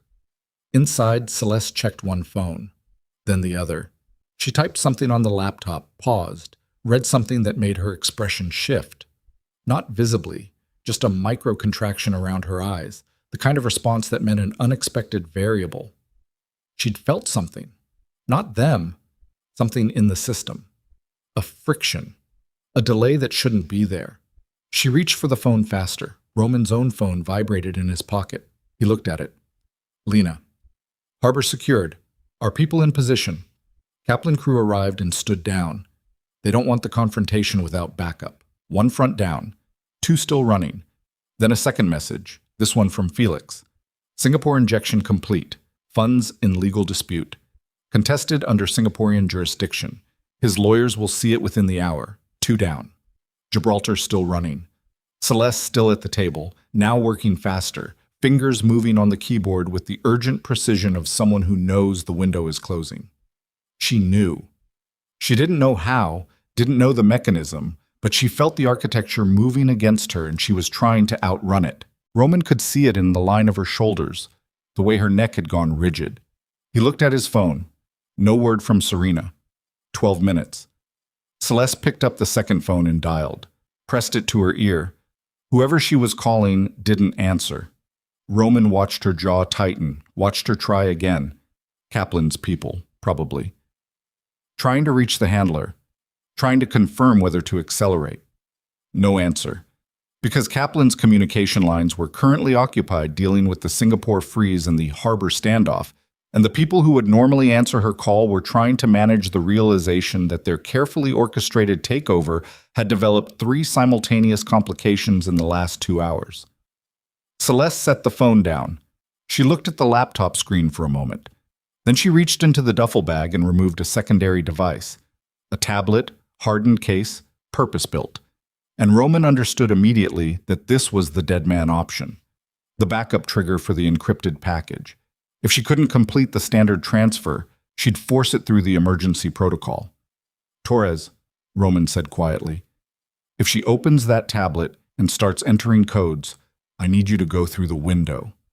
Torres looked at the boarded window, at Roman. That's a 12-foot drop on the other side. I know. Torres said nothing else. He shifted his weight forward onto his front foot, the way a man shifts when he's decided. Roman watched Celeste's hands. She had the tablet in her lap now, screen on, the initialization sequence running. Her fingers hovered over the input field. His phone vibrated. He looked at it. Serena. Gibraltar complete. Secondary authentication active. Contracts frozen. You can move. Roman hit the boarding with his shoulder at full force. The wood was older than it looked, and it gave on the first impact, splitting outward, and he came through at its speed, and the drop on the inside was 10 feet, not 12, and he hit the concrete floor hard on both feet and let his knees fold to absorb it, one hand down, already moving before he was fully upright. Celeste spun from the table. The tablet was in her hand. Her eyes found him across the empty space, and for one fraction of a second her face was completely unguarded.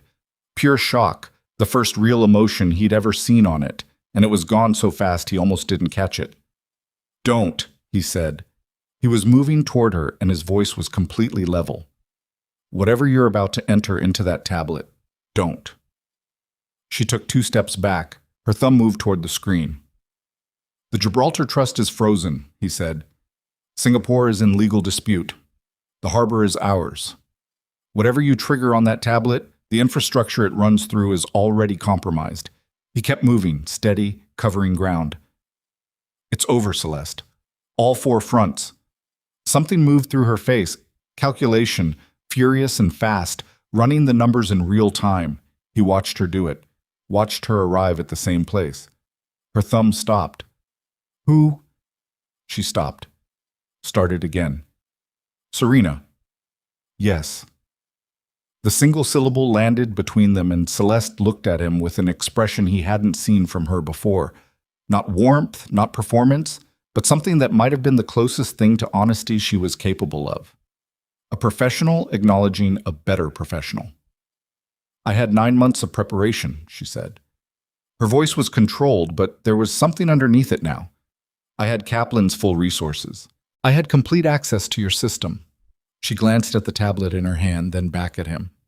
She broke all of it in under 2 hours, from a standing start. I know, Roman said. She built contingencies into the architecture that I never found. In 9 months of access, I never found them. A pause. Her jaw worked slightly.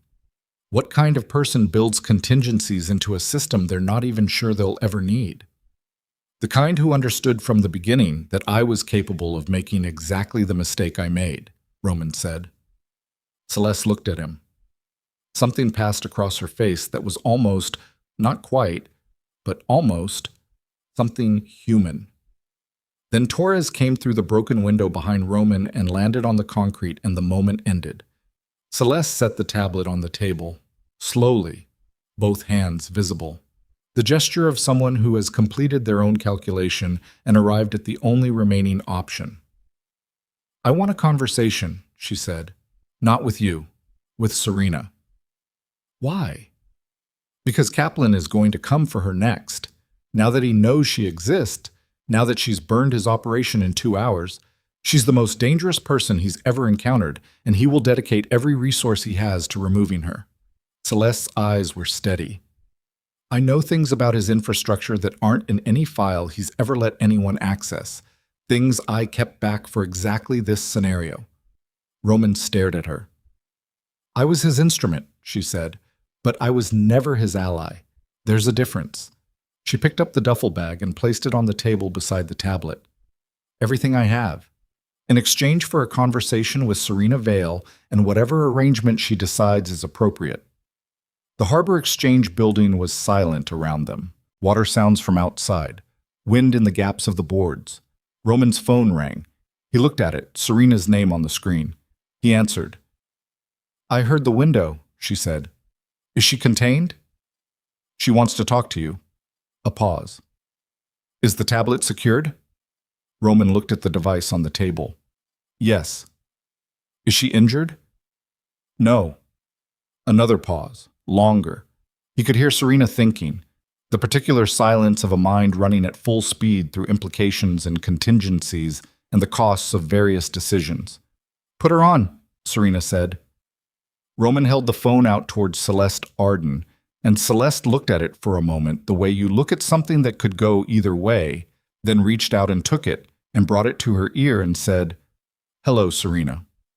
And in the Red Hook Operations Hub, 12 blocks away, Serena Vale stood at the window looking out at the gray harbor water and said, "Start talking. You have 5 minutes to give me a reason to make you useful instead of a liability." Celeste didn't waste the opening. Her voice shifted register, down, stripped of the warmth she'd performed for 8 months, down to something functional and precise. The voice of a woman who had spent her professional life trading in information and knew exactly how to price what she was selling. "Kaplan has a secondary operation that nobody in Blackcrest knows about," she said.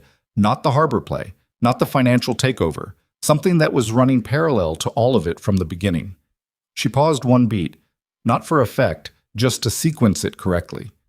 "He has 3 federal contacts inside the Eastern District, not informants, handlers. People he pays to redirect investigations, bury subpoenas, and flag when specific names come up in federal databases." Silence on the line. "One of those contacts," Celeste continued, "filed a sealed indictment against Roman Vescari 14 months ago. It's been sitting in a federal clerk's office waiting for Kaplan's signal to unseal.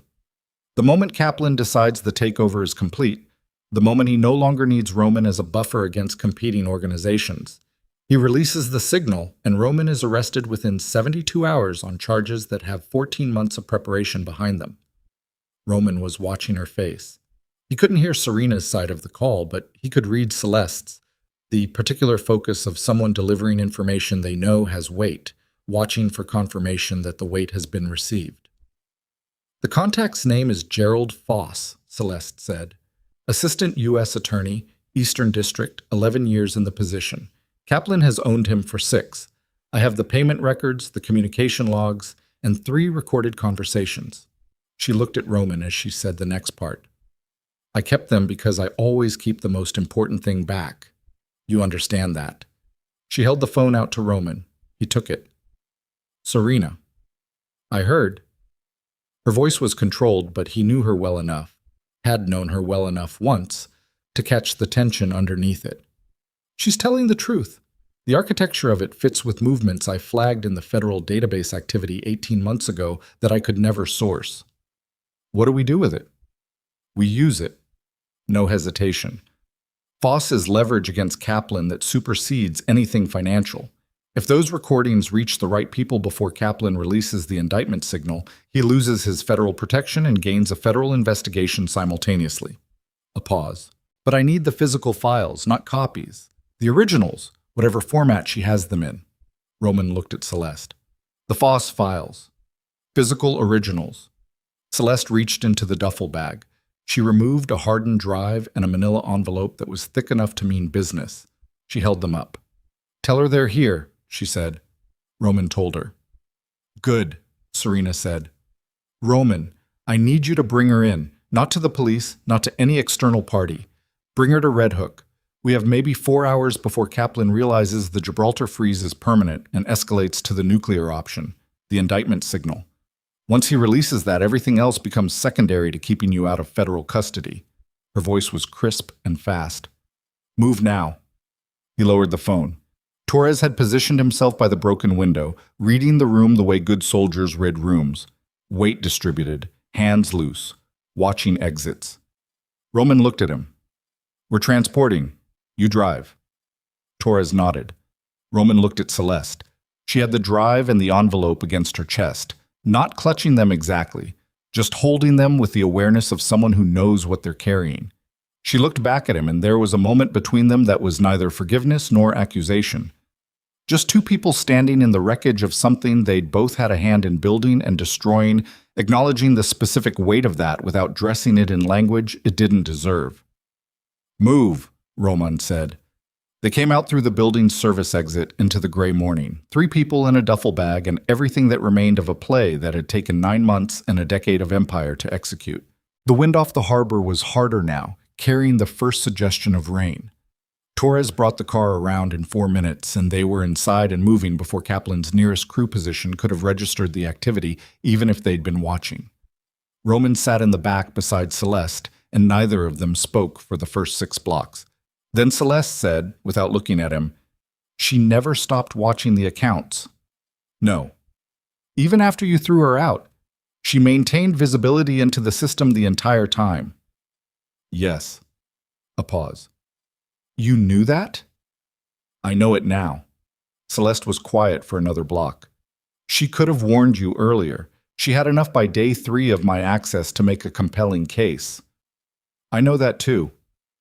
"She waited until you'd hit the bottom of it." Celeste turned and looked at him directly, and her expression was the closest thing to genuine curiosity he'd ever seen on her face. "Why would she do that? She lost everything in the interim, the organization, the assets, her position. Why let it go that far before acting?" Roman looked out the window at the city moving past.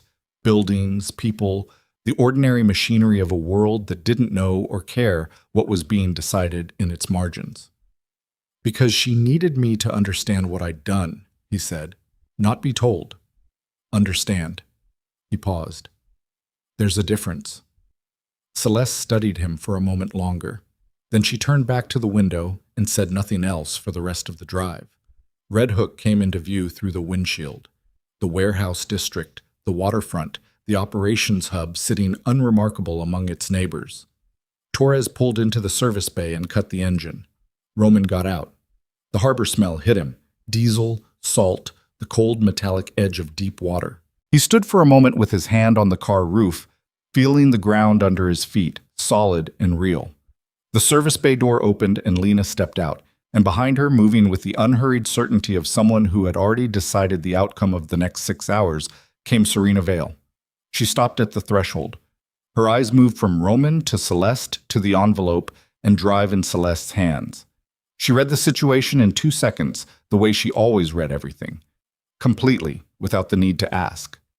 Then her eyes came back to Roman and stayed there, and what passed between them in that moment was too complicated for either of them to name and too significant to look away from.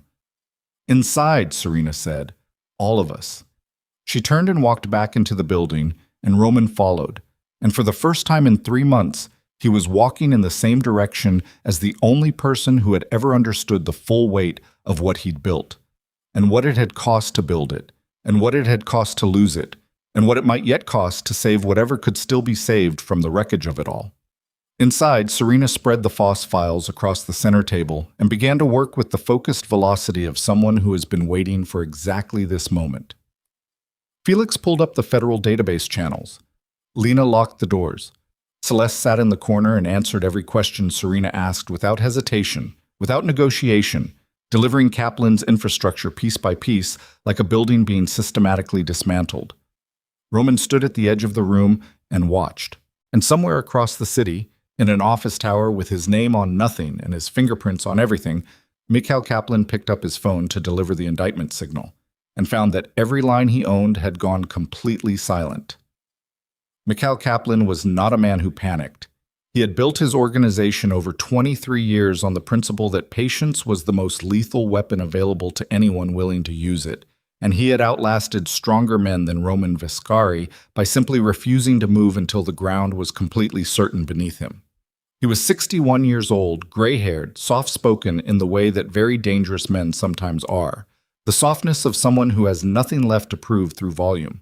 But when his communication lines went silent at 2:14 in the afternoon, all 7 of them simultaneously, including the encrypted channels that had never once failed in 6 years of operation, Mikhail Kaplan felt something he hadn't felt in a very long time. He felt the ground shift. He stood at the window of his offices on the 34th floor of a building in Midtown that housed a legitimate import consulting firm on its letterhead and nothing legitimate anywhere else, and he looked at the city below, and he understood with the particular clarity of a man who has orchestrated enough collapses to recognize the early signs of one, that something had gone wrong at a level he hadn't anticipated. He called his legal team. No answer. He called his federal contact. Gerald Foss, reliable for 6 years, never missed a call. Nothing. He called his operations director. Silence. He stood very still for 30 seconds. Then he walked to his desk, opened the bottom drawer, and removed a passport and a phone that had never been connected to any of his known operations. He looked at them for a moment. Then he put them in his jacket pocket and pressed the intercom for his assistant. "Cancel everything for the rest of the day," he said. "Tell the car to come around." He never made it to the car. The two men who met him in the lobby were not police. They wore suits and carried themselves with the particular quietness of people who operate in spaces that official authority doesn't reach, and they positioned themselves on either side of Kaplan with a professionalism that told him immediately that fighting would accomplish nothing. One of them handed him a phone. "She'd like to speak with you," the man said. Kaplan looked at the phone. Then he put it to his ear. "Mr. Kaplan," said Serena Vale. Her voice was unhurried, the voice of someone who has finished running and is now simply walking because there's no longer any reason to run. "You've had a complicated afternoon." Kaplan said nothing. "Gerald Foss is in federal custody as of 40 minutes ago," Serena said. "The recordings were delivered to the U.S. Attorney's Office, not the Eastern District, which you own, but the Southern District, which you don't. The sealed indictment against Roman has been withdrawn, and a counter-investigation into prosecutorial corruption has been opened." A pause. "The Gibraltar Trust freeze is permanent. The Singapore funds will remain in legal dispute for a minimum of 3 years. Your harbor operation is dissolved. Your communication infrastructure has been compromised at the root level, which you've already noticed." Kaplan's jaw was tight, but his voice, when it came, was controlled. "You've been busy. I've been thorough. There's a difference. What do you want?" "A conversation. In person. Tonight." She gave him an address. A restaurant in Lower Manhattan. Private room, 7 o'clock. "Come alone. If you send anyone ahead to assess the space, I'll know, and the conversation won't happen, and what happens instead will be considerably less comfortable for you." A pause stretched between them. "And if I decline," Kaplan said, "then the recordings go to 3 additional federal jurisdictions tomorrow morning, and the financial documentation I have on your domestic operations goes to the IRS simultaneously, and you spend the next decade in litigation that will dismantle everything you've built regardless of how it ultimately resolves." Her voice remained level throughout, not threatening, simply describing reality. "Or you come to dinner." The line was quiet for 4 seconds. 7 o'clock, Kaplan said. The restaurant was called Aldine, and it occupied the ground floor of a converted warehouse 2 blocks from the waterfront. The private room in the back had no windows, and a single entrance, which was either reassuring or threatening depending on which side of the table you sat on. Serena arrived at 6:40 and sat with her back to the wall, a glass of water in front of her, her coat folded over the chair beside her. She had not brought Roman. She had not brought Lena. She had brought Felix, who sat in the main dining room at a corner table with a laptop and instructions. Kaplan arrived at 7:02, alone as instructed, and he walked into the private room with the measured tread of a man who had decided to treat this as a negotiation rather than a surrender, because that framing was the only one that preserved his ability to function through what was coming. He sat across from her. He looked at her face for a long moment, really looked, the way adversaries look at each other when they finally occupy the same physical space and have to reconcile the person with the threat they've represented. "You're younger than I expected," he said. "You're older than your file suggests," she said. A waiter appeared, was dismissed by a look from Serena, and disappeared. "The terms," Kaplan said. No preamble, no social lubrication. He'd decided directness was the only posture that made sense given the afternoon he'd had. Serena reached into the folder beside her and slid a document across the table. 4 pages. She gave him time to read it, and she watched him read it with the patience of someone who knows exactly what the document says and has already decided it's final. Kaplan read slowly. His expression moved through several things: assessment, calculation, resistance, recalculation, before settling into something that was neither agreement nor refusal, but the careful neutrality of a man determining the minimum cost of compliance. "The shipping routes," he said. "You're asking me to cede the Hamburg and Rotterdam corridors entirely. I'm not asking. Those corridors took 8 years to establish. And they were built partially with infrastructure you stole from Black Crest's European operation. I documented the original ownership chain." She turned to the relevant page in the document and tapped it once with her index finger. "The legal position is solid. A civil claim would take years and cost both sides considerably. This is cleaner. The domestic non-compete clause, 5 years. 5 years in which you operate your existing legitimate businesses without expansion into any territory currently or formerly held by Black Crest. She met his eyes. You're 61, Mr. Kaplan. You have legitimate enterprises worth north of $400 million. You have the offshore capital from the transfer this morning, which I cannot recover and am not attempting to. You have a path to a comfortable exit from an industry that will eventually put you in a federal cell regardless of how many Gerald Fosses you cultivate. She let that sit for a moment. This agreement is also that path. I'm not offering it out of generosity. I'm offering it because a prolonged war between whatever Black Crest becomes and your organization costs both sides more than either side has left to spend. Kaplan set the document down. He looked at the table, then at his hands, then at her. Roman Vescari, he said. He accepts these terms on his end? Roman Vescari is stepping down from operational leadership of Black Crest. Something shifted in Kaplan's expression. Surprise, quickly suppressed. Voluntarily? Completely. She held his gaze. The organization will be restructured under new leadership. The most violent operations will be dissolved. The remaining network transitions to legitimate enterprise over a 3-year window. She paused. Which means you're not signing a peace agreement with Roman. You're signing it with whatever Black Crest becomes.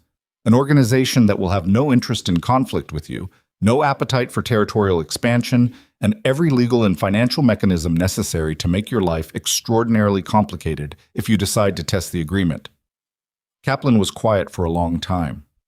The restaurant sounds from the main room were muffled and distant. Somewhere outside, the city continued its indifferent machinery. Celeste, he said finally, is no longer your concern. She kept files on me. Those files are in my custody. They stay there as long as the agreement holds. Serena's voice didn't change. Consider them insurance rather than a threat. The distinction matters. Kaplan picked up the document again. He turned to the last page. He looked at the signature line for a long moment. The particular hesitation of a man signing away something he spent decades building, even when he understands it's the right calculation. He signed. Serena took the document, checked the signature, placed it back in the folder. She stood, picked up her coat, and looked at Mikhail Kaplan one final time across the table. For what it's worth, she said, and her voice had something in it that wasn't quite warmth, but was adjacent to it. The acknowledgement of a fellow professional at the end of a long contest. You built something that required genuine skill to dismantle. The Celeste operation was elegant work, the federal layering especially. Kaplan looked at her. High praise. It's accurate. She buttoned her coat. Enjoy your retirement, Mr. Kaplan. She walked out. Roman was waiting outside on the sidewalk. He was standing with his hands in his coat pockets and his collar up against the wind, and he looked in the dim light of the street like a man who had been standing in weather for a long time and had stopped noticing it. He straightened when she came out. Done? He asked. Done. He nodded slowly. They stood for a moment in the particular silence of two people who have too much history to fill a silence with small talk and too much unresolved weight to begin the large talk without preparation. I need to tell you something, Roman said. Roman, let me say it. He looked at her, and his face in the streetlight was stripped of everything he usually wore on it, the authority, the certainty, the carefully maintained architecture of a man who had spent 30 years making sure no one could read him. What was left underneath was just a person, worn down to the truth of himself. I knew what you were, what you actually were, not the version I told myself. I knew from the first year that you were the reason the whole thing worked, that you were smarter than me, more careful than me, better suited to the work than I ever was. He paused. I told myself it didn't matter, that the leadership was mine, the vision was mine, and you were support, infrastructure. The word came out with the bitterness it deserved. I told myself that for 10 years, and then Celeste appeared and I had a reason to make it official, and I took it because somewhere in the part of me I never looked at directly, I knew that as long as you were inside the organization, I would always know the truth about who was actually holding it together. And that truth was... He stopped. His jaw worked. It was uncomfortable. Serena looked at him for a long moment. The wind moved her hair. She didn't fill the silence. "I'm not asking you to forgive me," he said. "I know what it cost you. I know what I threw away and what I let happen because I couldn't tolerate being accurately understood by someone who was standing right next to me." He exhaled. "I just needed you to know that I know. Not because it changes anything, just because you deserve to hear it said by the person who owes it to you." Serena was quiet for long enough that a cab passed and a couple walked by, and the city did several small things around them. "I know you know," she said finally. Her voice was even but not cold. "I've known you for 13 years, Roman. I know what your face looks like when you're lying to yourself. I watched you do it in real time." She looked down at the sidewalk, then back up. "I'm not carrying it anymore. The anger, I was, for a while. But it's heavy, and I have work to do, and I can't do the work and carry that at the same time." She paused. "That's not forgiveness. I want to be clear about that. It's just, I'm putting it down. Because it belongs to you, not to me." Roman nodded. He looked like a man receiving something he knew he didn't deserve and accepting it anyway, because refusing it would be another form of selfishness. "The contract," he said. "I'll have it drawn up this week. Transfer of operational control. It'll be structured as a legitimate corporate succession. Clean, legal, documented." She looked at him steadily. "You keep the brownstone in your name. I'll buy you out of the real estate portfolio at fair value over 2 years. The front businesses transfer to the new entity. And you? I run it for 3 years, long enough to complete the restructuring and establish the legitimate operations as sustainable. Then I install a board and step back." She tilted her head slightly. "I was never interested in running a criminal empire, Roman. I was interested in the problem, the architecture, the system." A pause. "The restructured version is actually a more interesting problem." Roman looked at her, and there was something in his face that was grief and pride, and the specific ache of a man looking at what he had, and what he chose and understanding, finally and completely, the distance between those two things. "Where will you go?" she asked. She asked it quietly, not with cruelty, just the practical question of someone who needs to know the variables. "I don't know yet." He looked down the street at nothing specific. "Somewhere that isn't here. Somewhere I haven't already defined myself into a corner. A small, humorless sound that was almost a laugh. I've never lived anywhere without a position, without a thing I was. I don't know what that looks like." "It probably looks uncomfortable for a while," Serena said. "Probably." They stood there a moment longer. Then Serena picked up her bag from where she'd set it against the building wall, and she looked at Roman one last time, and the look held everything. The 13 years, the work, the betrayal, the wreckage. The thing they might have been and never were and couldn't be now. And then she looked away, which was its own kind of finality. "Good night, Roman," she said. She walked down the sidewalk and turned the corner and was gone. Roman stood outside the restaurant for a while after she left. He didn't move immediately. He just stood there in the wind with his hands in his pockets, feeling the cold come off the water from 2 blocks away, letting the city move around him without trying to manage it or own it or shape it to his advantage. A man walked past with a dog. A light changed. Someone laughed in the restaurant behind him. He thought about the dining room and the mahogany table and the word noted and the look on Dominic's face.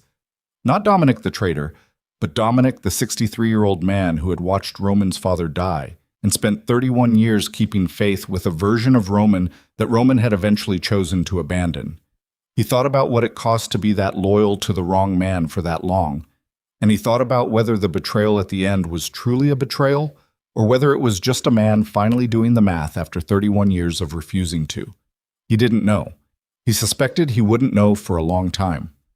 2 weeks later, on a Tuesday morning in early November, the legal documents transferring operational control of the restructured Blackcrest enterprise to Serena Vale were signed in a lawyer's office in Lower Manhattan. Roman signed first. His signature was the same as it had always been, large, angular, made with pressure, but his hand was steady in a different way than it had used to be. The steadiness of effort, not of certainty. Serena signed second. She read every page before she signed it, which took 40 minutes and made the lawyers uncomfortable, and which she did anyway. Lena was present as a witness. She sat across the conference table and watched the signatures happen, and her face was still, the way her face was always still, but her hands in her lap were clasped tightly together, and she didn't unclasp them until the documents were fully executed. Afterward, in the hallway outside the lawyer's office, Lena caught Serena by the sleeve. "The captains," she said, "the ones who are staying, they need to understand what the new structure means. They need to hear it from someone." "I'll meet with them next week," Serena said. "And the ones who aren't staying?" Serena considered this. If they leave cleanly, they leave cleanly. No pursuit, no penalty. The ones who caused active damage to the organization during the collapse, that's a different conversation. "But I'm not interested in revenge. Revenge is expensive and it doesn't build anything." Lena nodded. Then she said, more quietly, "What about Dominic?" The hallway was empty. Their voices were low. Serena looked at the wall for a moment. "I talked to him," she said. Lena looked up. "When?" "3 days ago. He came to the brownstone." She paused, remembering the particular quality of that conversation. The old captain sitting at her kitchen table, looking every one of his 63 years, carrying his choices without trying to excuse them, which was either integrity or exhaustion, and might have been both. "He gave me everything he had on the Kaplan communication structure. The part Celeste didn't know about. It was useful. And nothing. He's done. He knows it. He's not asking for reinstatement, not asking for anything." She was quiet for a moment. "He asked about Roman." "What did you tell him?" "That Roman was alive. That Roman was leaving." She paused. He nodded like that was the right answer. Lena absorbed this. Then she straightened, and the particular set of her shoulders was that of a woman who has located the next thing that needs to be done and is already moving toward it. "All right," she said. "What do you need from me this week?" Serena almost smiled. Almost. "Everything," she said. "Same as always." Roman left New York on a Thursday, which felt like the right day. Not a Monday with its implications of beginning, not a Friday with its implications of escape. Just a Thursday. An unremarkable middle-of-the-week departure that announced nothing. He took one bag. He told no one except Lena, who acknowledged it with a single nod, and the information that she'd ensure his remaining personal assets were properly handled. He drove himself to the airport the way he'd driven himself to the harbor on the worst morning of his life. Both hands on the wheel, nothing on the radio, the city moving past the windows in the early light. He looked at it as he drove. The streets he'd owned portions of. The buildings that housed businesses that had fed money through channels he'd designed. The ordinary facades behind which extraordinary things had happened. Most of them things he would never be able to speak about publicly. Some of them things he was not proud of and had stopped trying to justify. He looked at all of it and felt the loosening of something he'd been carrying so long, he'd stopped being able to distinguish its weight from his own. At the airport, waiting at the gate for a flight to a city he'd never spent more than 48 hours in, Roman sat in a plastic chair with his bag between his feet and watched the other passengers. Families, business travelers. A young woman reading with her knees pulled up. An old man sleeping with his chin on his chest. People going places for reasons that had nothing to do with power or money or the particular exhausting work of maintaining a position at the top of something built on violence and fear and the willingness to do what other people wouldn't. He thought about Serena. Not with longing exactly. Or not only that. He thought about her the way you think about someone whose quality you finally understand too late, which is one of the oldest and least original forms of human regret and doesn't hurt any less for being common. She had saved the empire she no longer wanted. She had done it with precision and intelligence and without asking him to be grateful, which was worse in a way than if she'd demanded gratitude. The absence of the demand left him sitting with the gratitude anyway, with nowhere to put it and no one to give it to who would accept it. He thought about what she'd said on the sidewalk outside the restaurant. "I'm putting it down. Because it belongs to you, not to me." He sat with that for a long time. His flight was called. He picked up his bag and joined the line and moved through it at the pace of everyone else, no faster, no priority lane, no one to clear the path ahead of him. He gave his boarding pass to the agent. He walked down the jetway. He didn't look back. Serena Vale was at her desk in the Red Hook Operations Hub at 7:30 the following morning, which was where she would be most mornings for the next 3 years. and the desk was covered with the specific productive disorder of someone in the middle of real work: financial models, legal frameworks, structural assessments of which parts of the Black Crest network could be legitimately converted and which needed to simply be dissolved and left behind like scar tissue. Felix brought her coffee without being asked, which was the closest thing to comfort the operations hub offered, and she accepted it the same way. She worked for 2 hours before Lena arrived. Then they worked together, the two of them at adjacent desks, moving through the morning with the focused and unromantic efficiency of people who have survived the worst version of a situation and are now engaged in the unglamorous work of building something from what's left. Around 10 o'clock, Serena looked up from her screen. She looked at the office around her. The screens, the documents, the city visible through the single high window, the ordinary machinery of a place where work happened. She thought briefly of a coastline somewhere European, a photograph she'd once kept on a shelf, face down. She turned back to her screen. There was work to do. There was always work to do, and Serena Vale had never in her life waited for conditions to be perfect before beginning. She began.